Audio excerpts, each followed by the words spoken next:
My topic this morning is Jews and politics. Okay, that's what they gave me a topic. Now, you know, to answer that question to a Jewish crowd would be suicidal, especially in the state of California.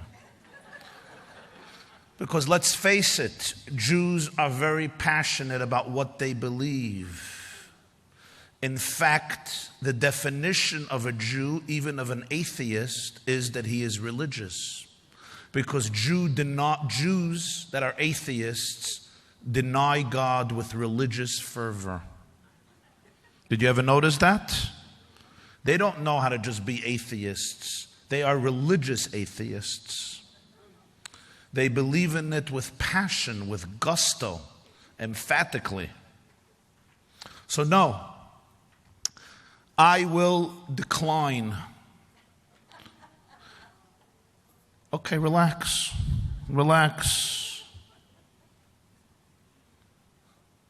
And I'm not going to tell you who to vote for. First of all, it's none of my business who you vote for. Second of all, who do I think I am to tell anybody who to vote for? I barely have control over my own vote. So I should tell other people who to vote for. Third, I know for some people it's black and white. I'm not such a black and white guy. What should I tell you? I love eating black and white. But I'm not such a black and white guy. I think it's a little multi-layered, a little complex. Sorry for my heresy. When a nation endures and lasts and thrives through 3 millennia, it has a lot of perspective. Hindsight is always 20/20.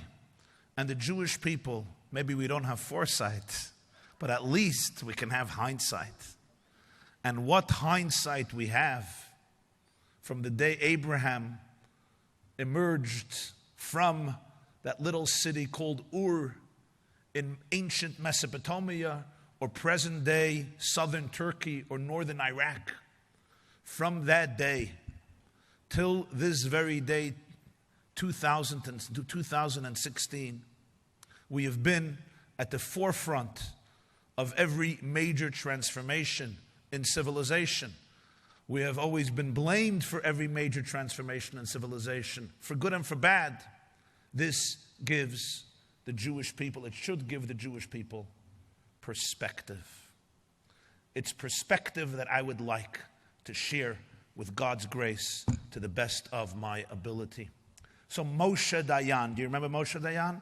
Israel's famous defense minister. After the 6-day war, Moshe Dayan was worshipped as a deity. Defense minister in 1967, Israel quadrupled. Later, Moshe Dayan's reputation would be metamorphosized. But that's a separate story.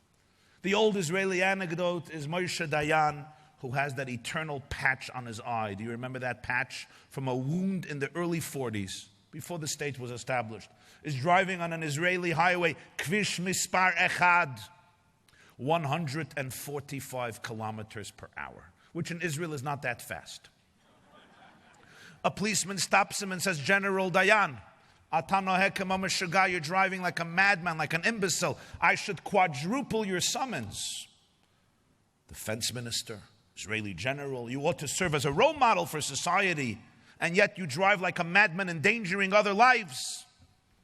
You must get a huge ticket to teach you a lesson. And Moshe Dayan looks at the policeman, says, Adoni HaShoter, my dear officer, now you look at me right now. I have only one eye. What would you like me to do with that eye? Look at the speedometer or look at the highway?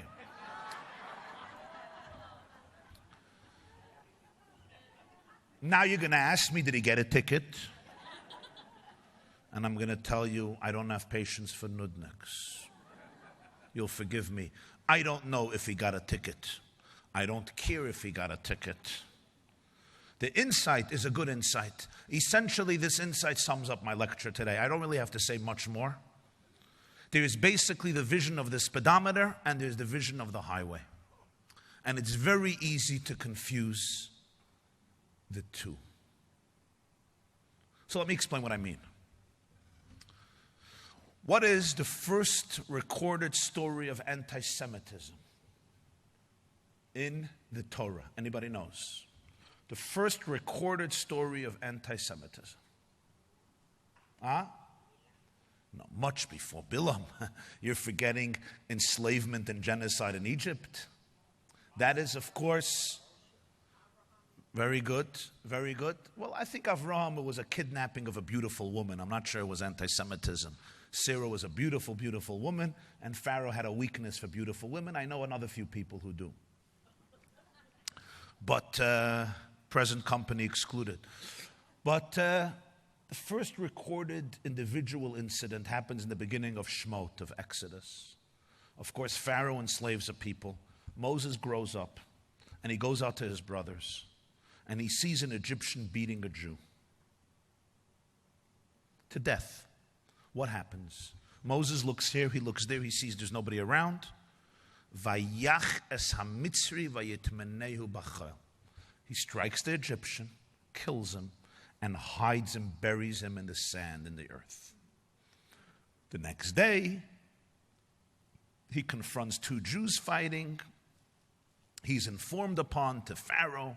Pharaoh tries to kill him. He escapes to Midian, meets his beautiful wife at a well, Tzipporah, marries her, and the rest, as they say, is history. Moses killed the Egyptian. I ask you today a classic Jewish question. How did he kill him? How did Moses kill the Egyptian? The Torah says three words. Vayach es hamitzri. Vayach in Hebrew comes from the word makkah. Vayach, lahakot. To strike, to hit. But how did he kill the Egyptian? How? So when you open up the Midrash, the oral commentary on the Hebrew Bible, compiled by the rabbis some 2 millennia ago in a work known as Midrash Rabbah, the great Midrash on the Torah. The great sages of the Talmudic era, the Tanoim, argue about how Moses killed him. I wouldn't expect anything else. And it's a three-way argument. Opinion number one, he killed him be'egroifoi, with his fist. Moshe was a martial artist. Moshe was a Krav Maga expert. Moshe grew up in a palace. He was a powerful man. Moshe took his fist and he struck the Egyptian to the point of Yizgadal v'Yizkadash. He became the Chevra Kadisha and he buried him on the spot. One opinion. Opinion number two. Magrefer shel tit. He used a shovel with cement. Because remember, this Jew has been working as a slave. He was shoveling. He was building. He had a shovel for the plaster, for the cement. Moshe took the shovel and he killed the Egyptian with the shovel. Opinion number three. Who knows opinion number three? Very good. Opinion number three. It was not physical. B'shem ha'mefarish. Moshe knew God's ineffable, mysterious, transcendental name, which contains tremendous potency. He uttered God's name, and through that, through a mystical power, he snuffed the soul out of this Egyptian, and the man died. It was not bloody. It was a spiritual act which killed him. Rashi, as you know, quotes only the third interpretation. The Midrash quotes all three. I ask you today a simple question. I know Jews love to argue, but do we have to argue about everything? How Moses killed him? Who cares? Who cares? The man is dead, Baruch Hashem. The Jew was saved. You know how long ago this happened? This happened more than 3,300 years ago. Classic Jews. 1,000, 2,000 years later, 1,500 years later, they're arguing, how did he kill him? With his fist, with the shovel, with God's name. Why is that even relevant? Why is that consequential? Seems to me that it's a pointless argument. The Talmud has a lovely expression in numerous places. Maidahava hava. It's one of the hardest things for Jew to say. What was, was. We love saying, what was, is. No. My dahava, have. What was. Time to move on. Moses killed him 3,300 years ago. If it was the only incident of anti-Semitism in history, I get it. Unfortunately, it was the first of countless incidents of anti-Semitism. Why are we getting into an argument 1,500 years later about how Moses killed him? I'm going to show you today, with God's grace, the inimitable, profound brilliance, foresight, and depth of these midrashic traditions, which almost seem a little strange or comical or weird or inconsequential or abstract, and frankly, completely not applicable to contemporary concerns. Let's see how this three-way argument is actually a profound visionary argument about Jewish destiny, about anti-Semitism, about Jews and politics. When it comes to Jews and politics, any serious student of Jewish history observes a paradox. And the paradox is, there are really different groups of Jews, let's put it that way. There are two groups of Jews, if I could sum it up. One group of Jews believes that we operate as part and parcel of the general community of mankind. And therefore, our involvement in politics is vital, it's crucial, it's essential to our existence.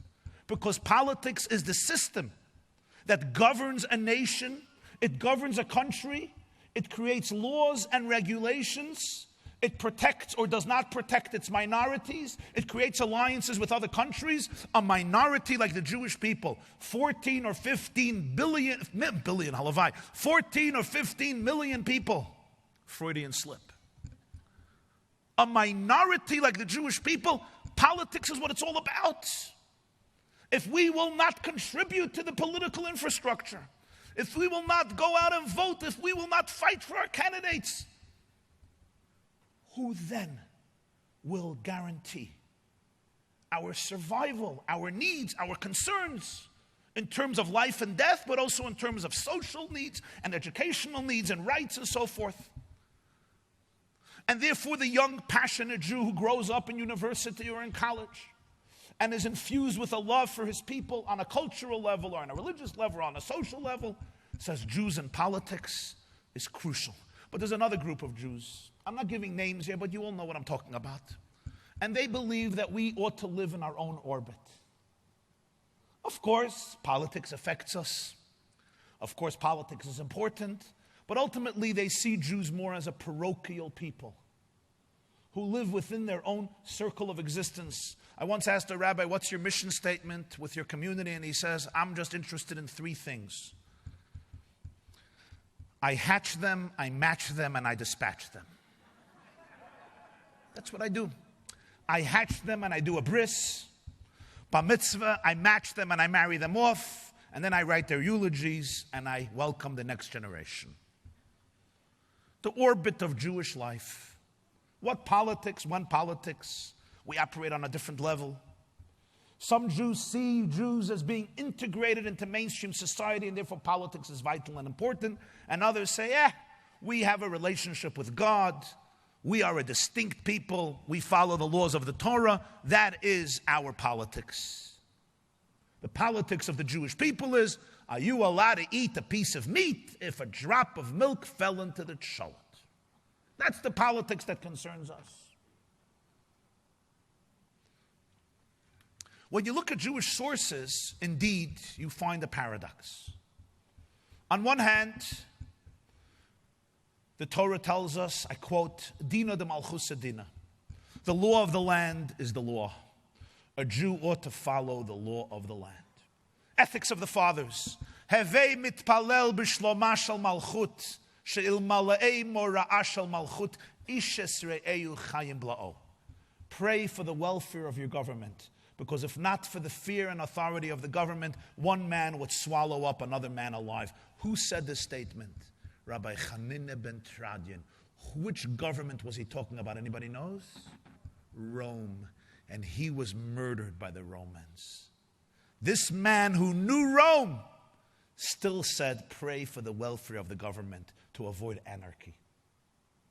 The Torah speaks about ein soimchen al hanes. You don't rely on a miracle. Throughout Jewish history, rabbis, sages, leaders, judges, advocates, activists, representatives always went and pleaded and appealed and bribed. Ooh, bribed. It begins with Jacob. When Esau comes to confront Jacob and kill him, what does Jacob do? He prepares for war, but he also prepares a lavish bribe, a JLI breakfast, and a lunch, and a dinner. Rashi says, Kedei lahazin, in order to satiate the eyes of Esau. He wanted to see, Esau had that weakness for assets, for commodities, for monies that Jews don't have, but Esau had it.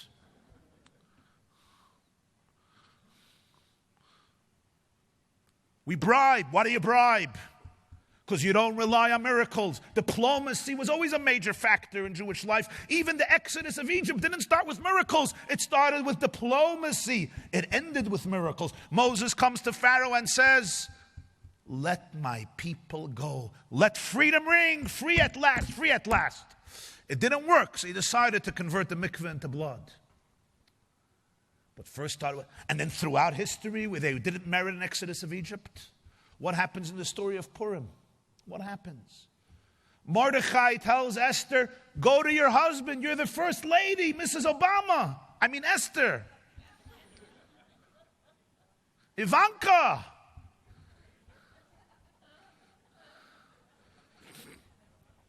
Or Hillary's son-in-law. I mean, whatever. They're all connected. Go to your husband. Plead with him. Esther tells Mordechai, you don't know my husband. As I'm a shigana. He's a moody guy. Stretches out his scepter, I live. Keeps down his scepter, I die. He could change women like you change suits. You don't know my husband. He killed his first wife. He'll kill me. Mordechai doesn't give up. He says, this is the moment. This is the moment. And she goes. She goes. 1 second. She tells Mordechai, I'm going, but gather all the Jews and fast for 3 days. 1 second, who's running the show? The Lord or the Persian king? If the Lord is running the show, you don't have to go to him. Esther, come to shul. We'll say the Psalms. We'll do a JLI retreat. We'll eat. We'll learn Torah. And everything will be good. No, go to your husband. He's running the show. So what's fasting going to help? What do we believe in? I can understand a vision of life where you say, God runs the world. I don't need diplomacy. I'm not going to appeal to you. I'm not going to bribe you. I'm not going to flatter you. I'm not creating alliances with you. I do what I got to do. I can understand another perspective which says, we're human. We are citizens of humanity. There's a way that the world runs. You want to live? You need to work the system. You need to bribe, you bribe. You need to fight, sometimes you fight.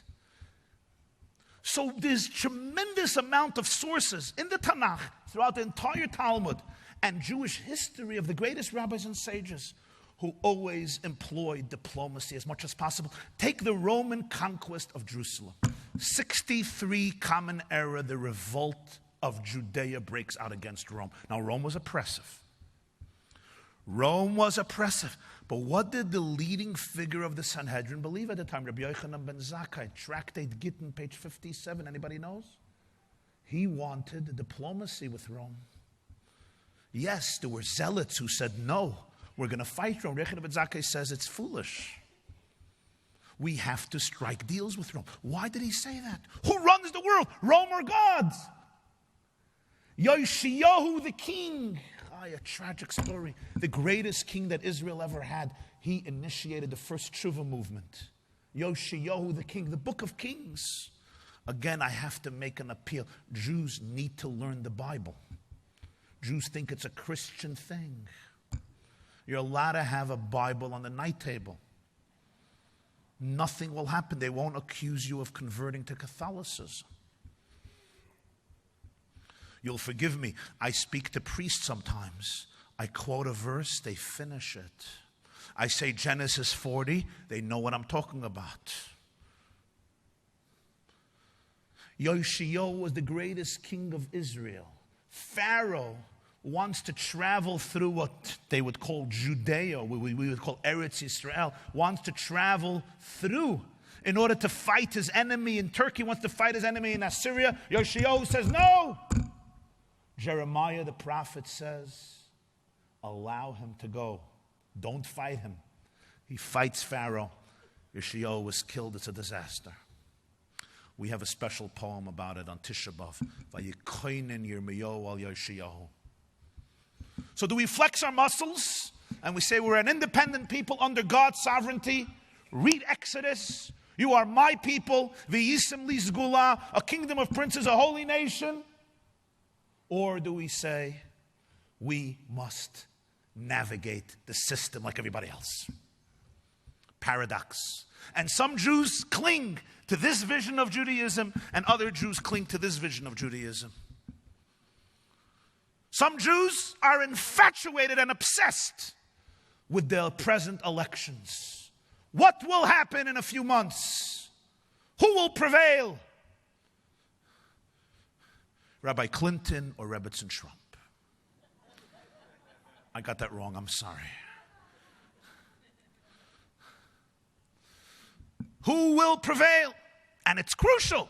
The future of Israel, ISIS, jihad, global terrorism, the future of the United States of America, a crucial election. What do most Jews talk today about around dinner tables? What? A regular Shabbos table, wherever it is, sometimes 3, 4, 5, 6 hours are spent debating, conversing. I don't mix into politics. The closest I get to politics is when I vote. But for some Jews, this is vital. And others say, You look in Jewish sources and you see a paradox. What's the answer to this paradox? Friends, come now back to the argument of how Moses killed the Egyptian. Do you remember that argument? The fist, the shovel, or God's name? What's the argument? Rebbeinu Shalayla. My dear friends, the rabbis had a very profound argument. What's the most effective way to deal with hatred towards the Jewish people? What do we do? How do we deal with hatred to the Jewish people? One opinion is the fist. Another opinion is the shovel. A third opinion is God's name. Do you see the argument? This argument still rages among the Jewish people. How do we respond to anti-Semitism most effectively? View number one is the fist. You know what that means? He wants to punch you in the nose. You punch him first. In the words of the Talmud, somebody who comes to kill you, it is a moral imperative to kill him first. Not because you're violent and not because you love war, but because you love life and you love peace and you believe in protecting innocent people. So if somebody is about to pull a trigger and murder 10 innocent children, if somebody's about to blow himself up so that 50 Jews die, you have a moral obligation to become violent and kill that person first, because sometimes moral violence is the only thing that can stop immoral violence. Adolf Hitler, Goebbels, Himmler, Eichmann, and Mengele were not stopped by Churchill sending roses to the Fuhrer, by Roosevelt sending a postcard and saying, Herr Adolf, we have very good therapists here in California, experts on anger management. We know you have some repressed anger from childhood in Vienna. Come, we'll give you therapy. You'll spend some time in beautiful United States and we'll work out our differences.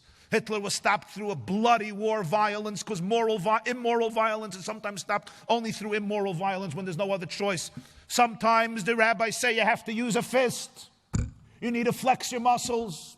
You need to fight back. You need to protect your children, because if not, they will kill each one of your children. How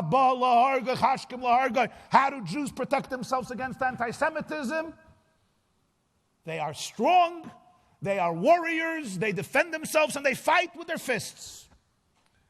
In many ways, you might say that this was part of the original Zionist dream. More than 100 years ago, it's time for Jewish people to have a national identity, to create an army, and to protect themselves. But there's another vision for Jews dealing with anti-Semitism, and it's called a shovel. What does a shovel represent? Why do you use a shovel? Magrefer shaltit. It was a shovel to build up palaces, edifices, buildings. What does this represent? It's a different vision. You know how Jews can best protect themselves? Through creating a powerful infrastructure, through building themselves up and constructing and building alliances with powerful people in politics, with powerful people in the government, with powerful people in leadership around the world.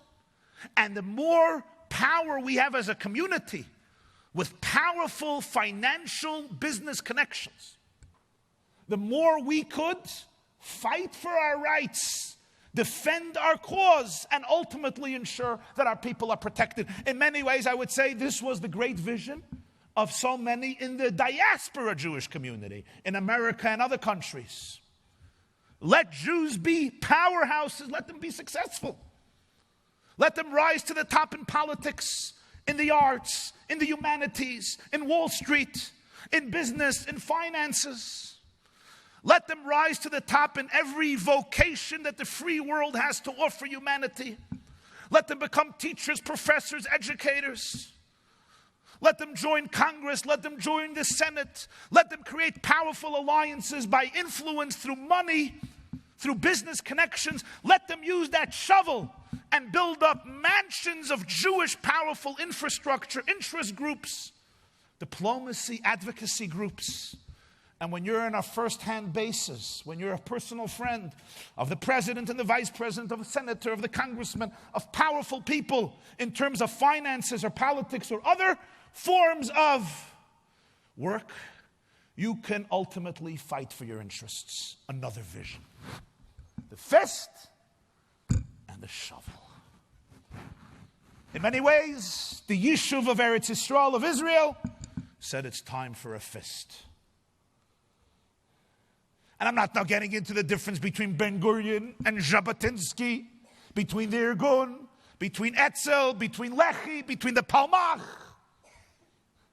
between Martin Buber's vision, Echad Am's vision, and Chaim Weitzman's vision. I know the groups and the subgroups and the subgroups, but I'm talking here about the common denominator, time for Jews to fight back. The other vision, no.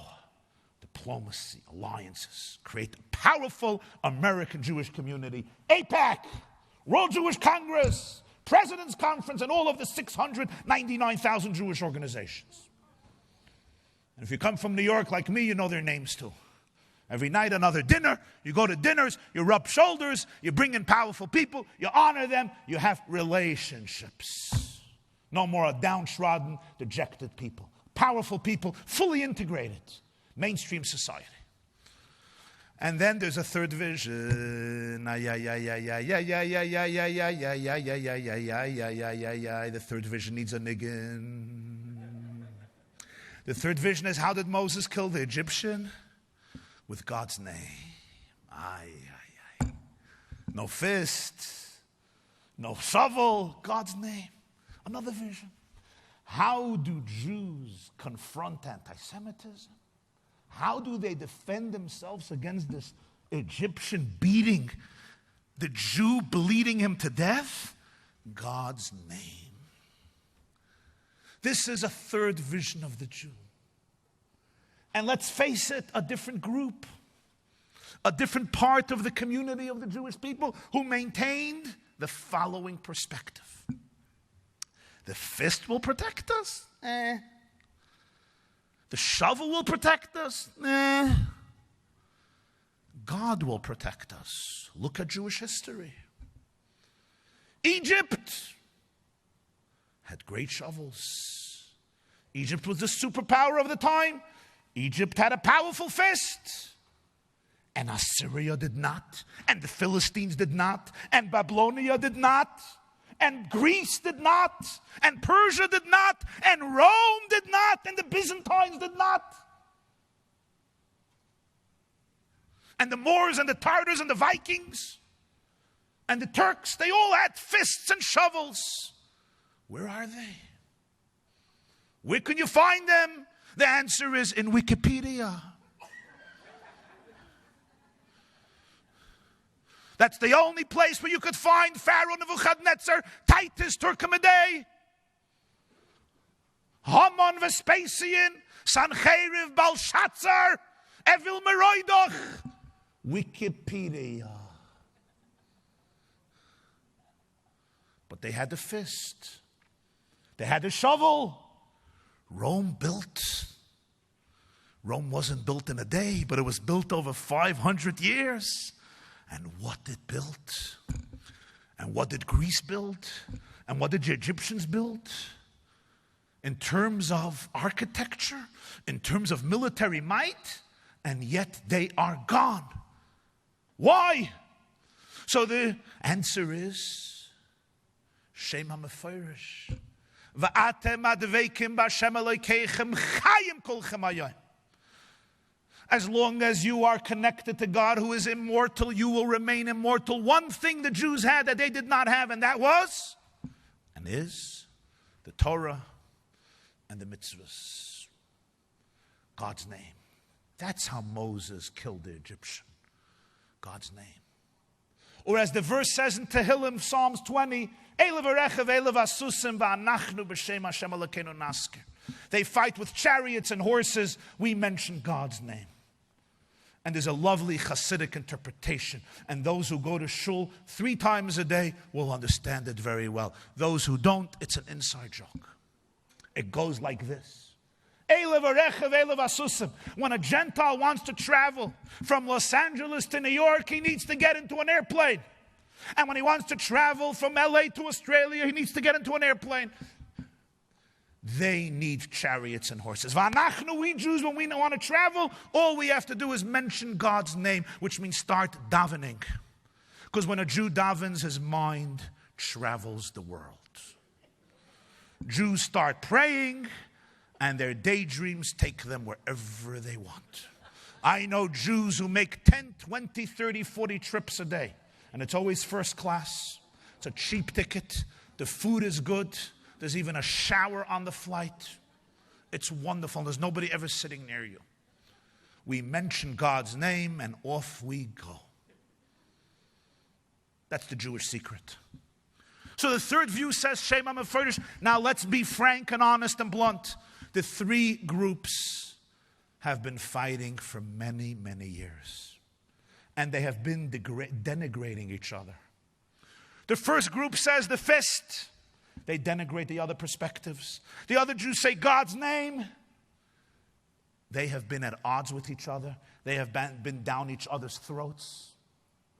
One group accuses the other group of being segregated, parochial, naive, aloof, apathetic, detached, entrenched in their own religious mindset, not carrying the burden of statehood and of Jewish destiny.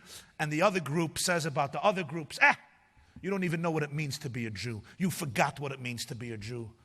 Judaism is about Torah. Judaism is about God. Judaism is about mitzvahs. And now I ask you the question, who's right? Who is right? How do we fight that Egyptian? But you see now what these 3 views are? These 3 views are the vision of the rabbis for the next thousands of years. How are we going to stand up to these monsters, to these gangsters? How? With a fist, with a shovel, or with God's name? And we have a principle in the Talmud. Principle in the Talmud reads, Tractate Eruvin, page 13. Elu va'elu divrei Elokim chayim. These and these are both the words of the living God. So as good Jews, we want to say that all three opinions are correct. All three opinions come from the sages. But how do we make peace between these three opinions? How do we say they are all correct? Maybe it was our generation. That is, maybe it's our generation that was charged with the duty to make shalom bayis, to harmonize these three views, these three perspectives. And it goes back to my previous question. Do we believe in diplomacy? Are we essentially a people deeply connected to the political milieu, to the political ambiance? How important for the Jewish future is if Hillary wins or Trump wins? How important? Extremely vital? Interesting? Not so vital? Every Jew has a different opinion about this. Every Jew has a different opinion about this. For some people, if H wins, it's the end of the world. Move to Antarctica, right? That's what you believe over there. I got it. Or you could move to Canada. The Genevishas will welcome you. Or move to Israel. Nefesh b'nefesh will arrange it. A few days ago, the 50,000 Jew made Aliyah with Nefesh b'nefesh. But keep it easy on the Strauss ice cream. If you make Aliyah, keep it easy on the Strauss ice cream. I look like this because of the Strauss ice cream and the Lafa. Keep it easy. Other people say if Trump wins, it's the end of the world. It's the end of the democracy. What's the Jewish perspective? I don't know, ask your mother. Ask your mother for the Jewish perspective. You know, the student comes home from Harvard, he tells his mother he's doing research on elephants in Indonesia. She says, but is it good for the Jews? That's the only question. Is it good for the Jews? Tired of Yidden. Let me tell you something. In the true, authentic Jewish approach, the three views are not different views. They're synchronized. They're not only synchronized, they are essentially an expression of oneness, one perspective. And the best way to express it, as always, is through humor. A Jewish boy desperately wants $100. He comes to Mommy. Mommy, I need $100. Mommy says, hey, go to Tati. Tati, I must have $100. $100, bismashiga? You know how hard I work for my money? You know every Jewish father, right? I work nights, going to college by day. You work for your money, 6-year-old. Viability, according to Jewish law, when is a fetus called viable? And the mother said when he graduates medical school. Till then, you could kill him, and you should kill him, probably. When he makes his own living, fine, no problem. Let him graduate medical school and pay back his student loans. So comes to Tati, $100. No way! Here's $1. Buy yourself a can of Coke. Leave me alone. What happens when Tati and Mommy both reject your requests? You go to God. And he writes a letter to God. Dear God, I need $100. Puts it in an envelope, stamps it, addresses it to the Lord of the USA. He thinks if the Lord is everywhere, he must be in America too. Not in Berkeley, but in America. The post office gets the envelope. They open it up. Who's the Lord of the USA? They send it to Barack Obama, the closest thing to the Lord of the USA. Obama is impressed by the title. He's moved. He hasn't gotten such a compliment in quite a few years. The Lord of the USA, Amachaya, this is what he craved for. He tells his secretary, send this boy $5 in the mail. Obama thinks a kid gets $5 in the mail. He'll be thrilled. The boy gets the money, sits down to write a thank you letter to God. This is how it read. Dear God, thank you so much for sending me $100. However, I noticed that for whatever reason, you were compelled to send the money through Washington. Those morons deducted 95% for taxes. And they sent me the rest. God, do me a favor. Next time, please send it directly.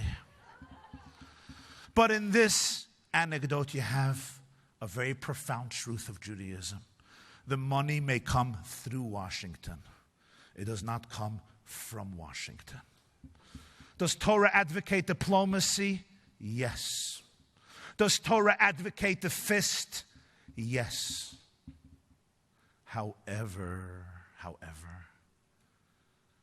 the fist and the diplomacy is essentially a vehicle, an instrument through which God runs the world. And therefore, part of our relationship with God's name is that God says, don't rely on a miracle. I want you to go to Achashverosh. I want you to build infrastructures. I want you to fight. When Moses kills the Egyptian and he hides him in the sand, the word bechoil means sand. You know what else it means? Bechoil means in the mundane. He took God's name and he concealed it in the mundane. What does this mean? It didn't look like God's name. What the Torah is telling us brilliantly is that even the shovel and even the fist is also God's name. Even chayil is God's name. Even when a Jew is using a fist and a Jew is building diplomatic alliances, it's also part of our relationship with God, because God created the world in the way that his energy, his flow comes through nature, not from nature, but through nature. And therefore part of being a Jew is, I don't run from the world, because the world and nature is also governed by God, and this is how he orchestrates the world. And therefore, as a Jew who's loyal to God, God himself tells me, go out of shul, now it's time to use a fist. And God tells me, now it's time to employ your diplomatic skills and your political prowess and financial infrastructure to try to create a solution for a suffering and agonizing people, and my blessing will come through this mechanism. That's why Esther says, go fast, but I will go to the king. Because in Judaism, heaven and earth are one. The physical and the spiritual mirror each other. God and humanity are in sync. Ein oid milvadai. Nature too is really supernatural.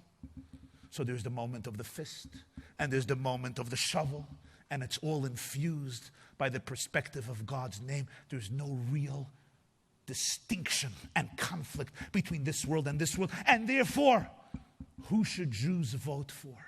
Is it important to vote? How vital is it to Jewish continuity? Of course it's important to vote.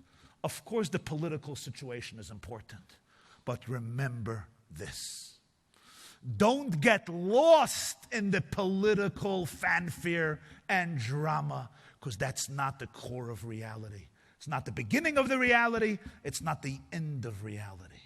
As long as our relationship with God's name remains powerful and intact, then the fist is elevated to a different profound level. And the shovel is elevated to a different profound level. And that's why Jews always knew politics is important, nature is important. But don't get intoxicated. Don't think that they will define the future of the Jewish people or the future of Israel. God defines the future of the Jewish people in Israel.